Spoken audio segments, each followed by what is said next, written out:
Hi there everyone, GuardianE here with another live reaction and first impression video for Fire Emblem Heroes, and tonight we're getting the reveal of the next set of special heroes, next set of seasonals to drop into the game in just a few short days. Now we have pulled up here the silhouettes that were revealed from the FEH Twitter for two of the characters, teasing two of the characters. On the left there, looks an awful lot like Ursula. On the right there, very much like male Byleth, so I think those are pretty solid guesses, and the actual text to the tweet sort of hinted that we were going to be going back to the desert. So it does seem like we're going to be getting a regional themed banner once again, possibly Plegia. If it is a Plegian banner, possibly we could be getting a liaison in the way of Henry, maybe, because we got Tharja last time. I'm not entirely sure, since there is three houses representation, potentially with male Byleth on as one of the silhouettes. Maybe we'll get our first alt of Petra. That would be pretty exciting too. So those are just a couple of rough and tumble guesses. Obviously, no idea what's going to get revealed, but I've got the trailer pulled up here. We're going to watch it together blind for the first time, and then go through it again afterwards to take a closer look at the units and the banner that's revealed as a whole. So let's get started. All right, and here we go.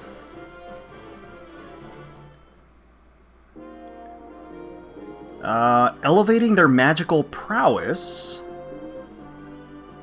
Special heroes to battle. And...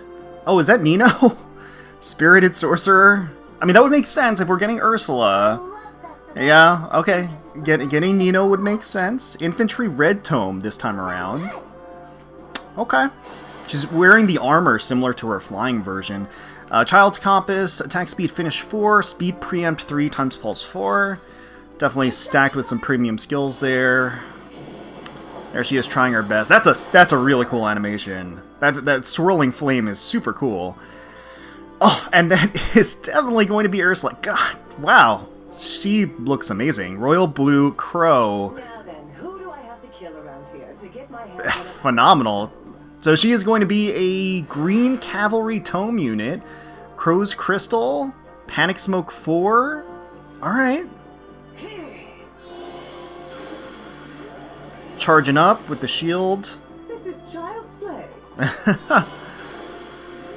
That's pretty neat. I like that animation too. Pretty good. And yeah, that's the Fount of Learning. I imagine that a city devoted to the And there he is. Must be full of Byleth. He looks kind of sporty in that outfit. Guides Hourglass, Sublime Heaven, Speed Res Finish 3, and Lull Speed Res 3. Now that's interesting. Usually the third character is the 4-star focus unit of the banner. I don't know. I don't know if Byleth is gonna be that or not. This is how it's done. Mm-hmm. Very cool. Very cool. And oh, that's gonna be Linde, Bound by Fate. So. How do you like the fashion of Khadein? I can understand its appeal. Nice. All right, that is going to be a new version of Linde. Celestial Globe, Remote Sparrow, Speed, Res Far Trace 3, Defense Res Smoke 3. Unfortunately, no Petra. I'm a little bummed out by that. Let's see. Harmonized Skill. We're going to take a closer look at all of this stuff a little bit later when we watch it together again. But another version of Linde. It's been a long time since we've gotten a version of Linde in the game, so... her getting her own harmonic version it's pretty nice.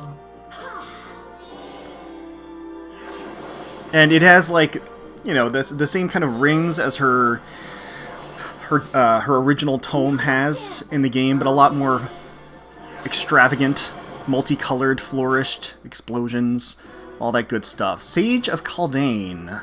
Question mark? So there's going to be a Byleth, going to be Linde, and anybody here of specific note. Is that Soren as the Blue Tome unit? Certainly the sprite could be Soren. Not saying it's definitely him, but it certainly looks like him. And then the rest of the group ready and available. Okay. Byleth is in fact going to be the 4-star focus unit, confirmed here, so a unit with Sublime Heaven. So starting on the 9th of January and extending for an entire month, we got Sage of Khadein, ? Byleth is going to be on the Bluestone, and he is going to be a 4-star focus unit of the banner. The duo is going to be Linde and Sara, I believe, and then you've got Ursula and Nino rounding out the rest of the banner. And before we even take a closer look at the units, I'm going to be summoning for Ursula. I mean, she looks way too good to not summon for, so that's definitely going to happen. Alright, well, let's go ahead, rewind, take a closer look at the units, their skills, and what they've got available, so we can evaluate the banner as a whole. And first up, we got Nino as an infantry red tome unit, so that does expand the actual color set of Nino Emblem, as it would end up being. And I like the color choices of her outfit. It's an extension of her original palette, and you've got her armor there that's, again, pulled over from her flying version, which is kind of nice. I do like how the cloak kind of flows behind her. There's a nice painterly style to it. She has these bright blue eyes, gentle smile, very composed in general. I think kind of showing her growth as a character. So Nino comes with Child's Compass. It's 14 might. Has a killer slaying effect. At start of turn, if unit's HP is greater than or equal to 25%, grants unit cannot be slowed by terrain. I see, okay. Does not apply to impassable terrain. To unit for 1 turn, and unit can move 1 extra space. Really?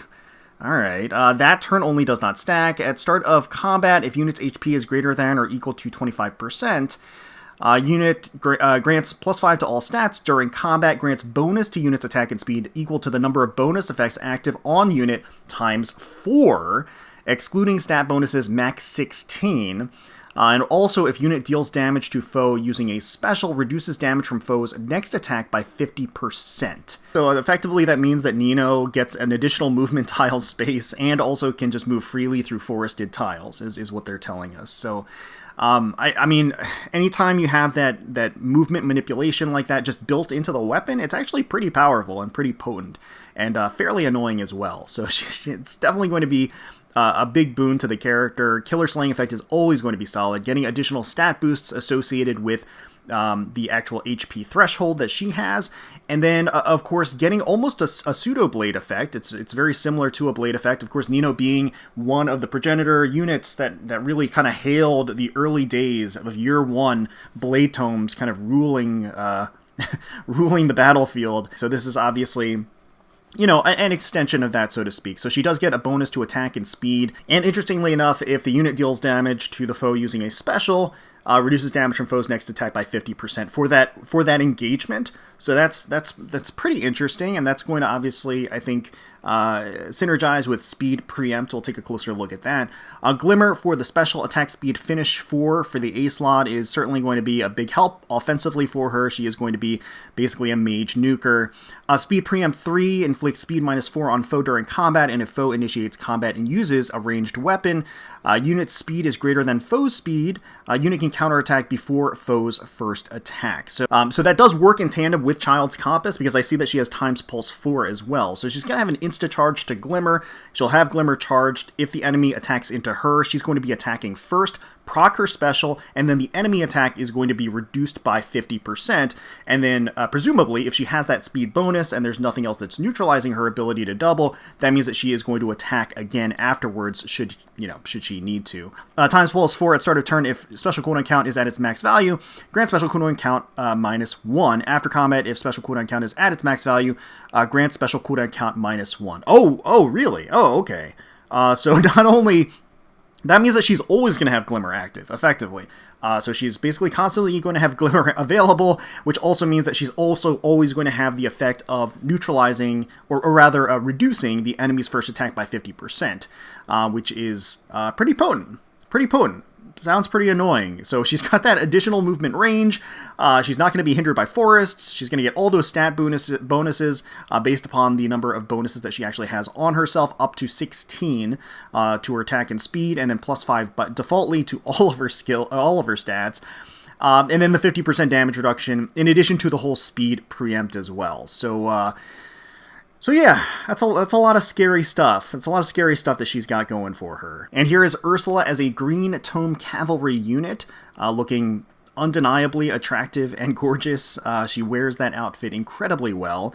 Definitely has some dancer vibes, a little bit of almost a butterfly motif with the colors. You got those beautiful sparkles in the trailing transparent cloth behind her, as well as the shawl that's wrapped around her wrists as well. The purple mixed with the gold has these sort of royal qualities to them. It's really flattering on her.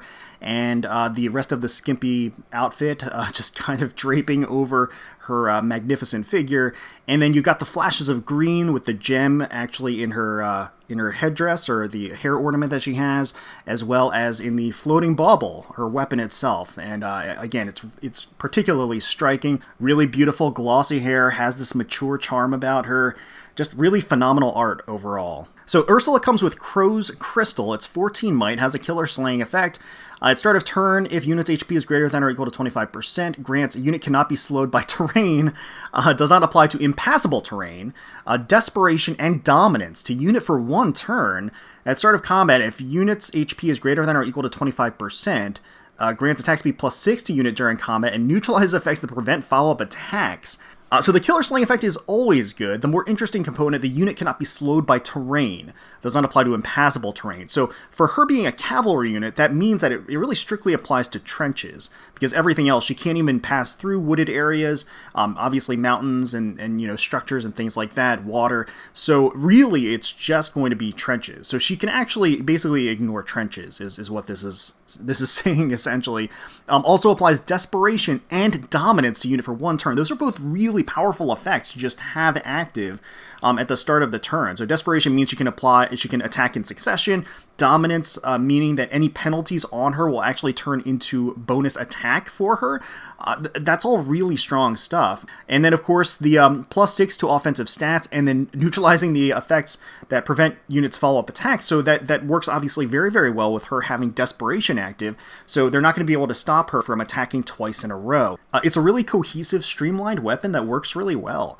Chill speed res 3 for the B slot, inflicts speed res -6 on foes on the enemy team with the highest speed and res, and foes within 2 spaces of that unit through their next action. So the dual Chill 3 skills are leagues better than their previous iterations, but that being said, the B slot is just so important for a cavalry unit. She could run lull skills, she could run a trace skill, and so I think that really what you're looking at is that those are going to be more important for her to run on the B slot, but as a general support, this is going to be a useful skill to have on her. Panic Smoke 4 for the C slot. After combat, inflicts -3 to all stats, and Panic on target and foes within 2 spaces of target through their next actions, and grants foe penalty doubler to unit and allies in cardinal directions. So certainly there's some strategic value and strategic uses for Panic Smoke 4, but of course that's a pretty flex slot. You could swap in any number of other skills in there instead to take advantage of her offensive capability. But having the ability to grant foe penalty doubler to her allies as well as herself is actually a pretty useful thing to have. So next up we've got Male Byleth as an infantry blue tome unit. I like the collar and the cloak swooping behind him. It's intimidating, it's dapper, it fits him really well. The color combination of the purple and the black and the gold fits very nicely. I think the asymmetricality of the outfit is very interesting, a little funky looking. It actually kind of looks like he just has part of the cloak, the one side of the cloak slung over his shoulder, just kind of revealing what he has on underneath, the dagger at his side, as well as the shorts and the short sleeve shirt, which it gives him a little sporty look. Obviously, it's very appropriate for the desert environment, but at the same time, I think it kind of gives him a little bit of almost like a tennis. For some reason, it makes me think that he's like getting ready for tennis. That's just what comes to mind for some reason. But it looks good, it suits him really well, and he's got that floating hourglass in front of him. So Byleth is going to be the 4-star focus unit of the banner, and he is going to have his own unique weapon, Guide's Hourglass. 14 might, has a killer slaying effect. At start of turn, if unit is within 2 spaces of an ally, grants unit cannot be slowed by terrain. Once again, that is the name of the game here. And dodge to unit for 1 turn. If unit initiates combat or is within 2 spaces of an ally, grants +5 to all stats, neutralizes effects that grants special cooldown charge +X to foe, or inflicts special cooldown charge -X on unit during combat, and if unit is within 2 spaces of any allies, grants +4 to all stats to those allies during combat. Nice. It has a little spectrum buff as well, just kind of baked into the weapon. So obviously keeping in line with the theme of the banner, Byleth also gets the unit cannot be slowed by terrain, which is, I feel like it's more useful for infantry units rather than cavalry units, just because there are definitely more forested areas on maps than there are trenches. Except for specific maps that are built to counter cavalry, you don't see like a ton of trenches everywhere. But anyway, that notwithstanding, the effect is really cool, and that does mean that he can just kind of move straight through forested areas. Now, unlike Nino, he does not get an additional movement tile. He gets dodge put on himself. So that means he's going to be a pretty speedy unit by default, probably. Dodge essentially being that as long as he outspeeds his opponent, he's going to enjoy damage reduction based upon the differential of the speed stat times 4, I think it is. It's something like that. So get some built-in damage reduction based upon having speed that exceeds his opponent's. Now, if he's player phasing or within 2 spaces of an ally, he gets +5 to all of his stats, and he also gives +4 to all stats to all of his allies within 2 spaces. So again, that kind of joint drive spectrum is actually pretty nice. Grants special cooldown charge +X to foe and inflicts special... So basically the guard and the breath effects or the equivalent of those are all neutralized as long as he does have an ally within 2 spaces or he's player phasing. And then he has Sublime Heaven for the special, boosts damage by 25% of units attack. If in combat against a dragon foe or a beast foe, boost damage by 50% instead of 25%, and disables non-special skills that reduce damage by X%. That's really good. Having a mage special that ignores damage reduction, 2-turn cooldown, really good stuff. I'm waiting for an inheritable special for mages that ignores damage reduction. That would be really nice to see. You got speed res finish 3 for the ace slot, very generous condition, gets +6 to speed and res during combat. And then if special triggers, gets +5 damage, so some built-in true damage with the finish 3 skill. And then lull speed res 3, inflict speed res -3 on foe, and neutralize foes, bonuses to speed and res. Still an excellent B-slot skill for cavalry units out there. Quite useful. So honestly, as a 4-star focus unit, he's got a really solid kit. His weapon is quite strong, has a lot of great effects on it. Sublime Heaven, being a Byleth unit, being able to utilize that is really strong. The 2-turn cooldown, disabling damage reduction from non-special skills. The finish 3 skill is decent. The lull skill is very good. And then those things, of course, are swappable. Now, interestingly enough, it does feel like Byleth was intended to also utilize the Times Pulse skill that Nino has, just because he's got a 2-turn cooldown on Sublime Heaven, he has a killer slaying effect, and he doesn't have anything in his weapon that kind of guarantees the Sublime Heaven proc. He has effects that are built in to prevent him from being guarded, so he's going to build special charge, and he's very speedy, so he's most likely going to double. He also gets some damage reduction as well, so it ensures that he's going to survive the first attack when he attacks into somebody, or at least it's going to improve his survivability. So in that sense, he's going to be able to get Sublime Heaven off, but at the same time, he doesn't have anything that insta-charges his Sublime Heaven, and obviously I think that would synergize with something like the Times Pulse skill. So here we have the Harmonic Duo of Linde and I believe that's Sara as a Red Tome Cavalry unit. I think Linde looks phenomenal. I think they did a great job in adapting her look and her her normal color palette with the pink and bringing it forward into this sort of form-fitting leotard with some scant jewelry and armor and trinkets hanging off of her. Has sort of this emphatically dancer-esque look, which is really appealing. She has her bright smile, her high ponytail trailing behind her, and you have the hints of gold and green that are peppered throughout her outfit, as well as Sara's outfit too, that does match the theming overall of the banner, which is really nice. So the duo is going to be equipped with Celestial Globe, which is a 14 might tome, killer slaying effect.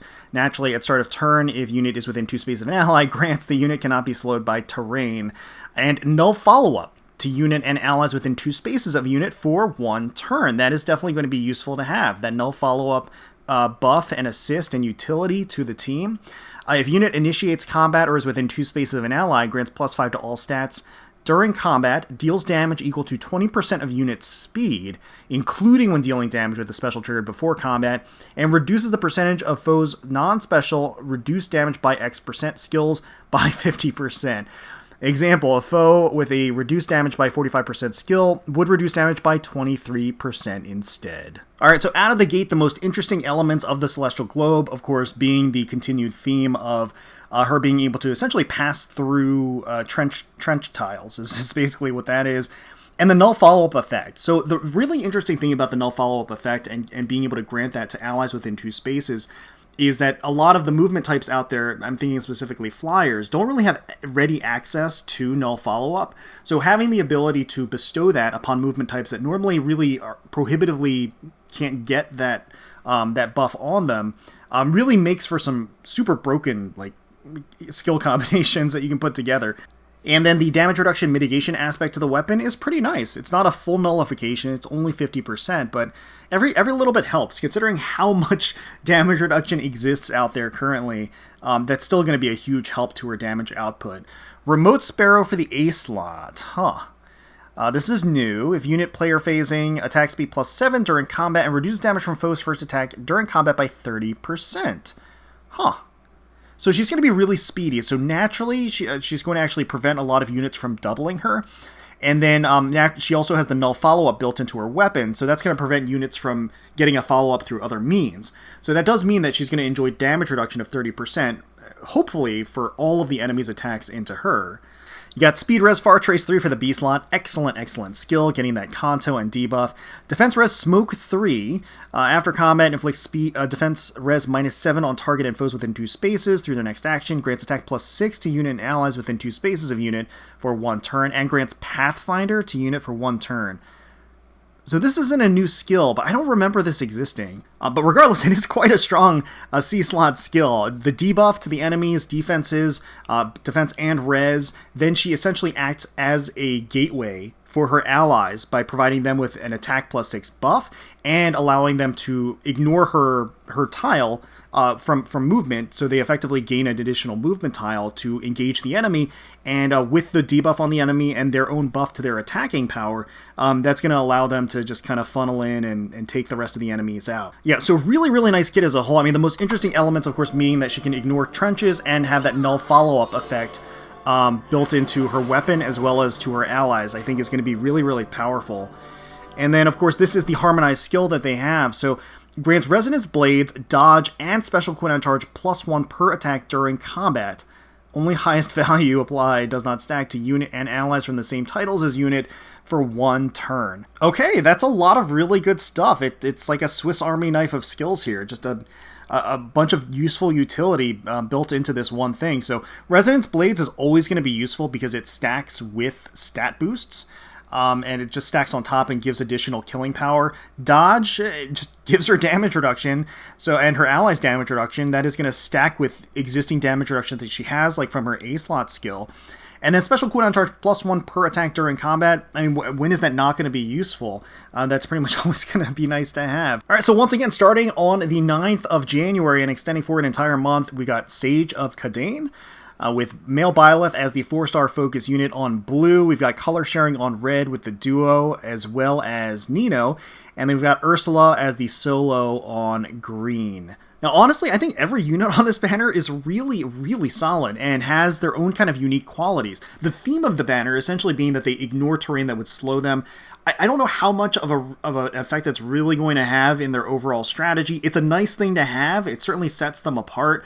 But for the cavalry, it's really only going to apply to the trenches. And then for infantry, it's really going to only apply to the forested areas. So I can't imagine that it's really going to have an enormous effect. Unless except on certain maps. But that being said, it's a nice to have for sure. Sets them apart, makes them unique. And I think aside from that, all of them also have their own kind of unique niche roles as well. Nino has the additional movement tile, which is actually going to be really powerful. Just having that additional tile at her disposal is going to make a big difference, as a ranged unit especially. Ursula's kit, a little bit more selfish, but she gets so many abilities built and baked into her weapon. It's actually really potent. And then you've got the harmonic duo of Linde and Sara. They have that null follow-up buff that she grants to both herself as well as her allies within 2 spaces. That kind of Swiss Army knife skill, that harmonic skill that they have, the damage reduction halving that they have built in, as well as the raw true damage scaling off of their speed. Just a lot of damage output there. And then you've got Byleth as well, who's just going to be a very, very solid merge project. Really great weapon, has Sublime Heaven at his disposal. Lots of stuff to love about that unit. Now, from an art perspective, I think that Ursula wins hands down here. I think her art is stunning. I think Linde is a close second. I think she looks really, really fantastic as well. I think then next I would probably put Byleth. I think he looks pretty charming in his outfit. I think it works really well, definitely with the setting involved. And then you've got Nino. I mean, Nino's okay. She just looks like Nino, and I think there's a nice use of colors there and everything else, but not really, doesn't really blow me away or anything. So for me personally, I am going to be summoning on this banner, like I mentioned before. I'm definitely going to be going for Ursula and the duo if possible. That is kind of the goal at the moment. But let me know. Let me know in the comments below if you're excited for Sage of Khadein, if you anticipated and guessed this banner and who was on it. And if you are going to be summoning, who you're going to be going for. Hopefully you all enjoyed the video. If you did, please consider leaving a like, comment, and subscribing to the channel for more Fire Emblem Heroes content. We thank you all so much for watching, for taking time out of your day to spend with us. We really do appreciate it. And until next time, let's protect those skies.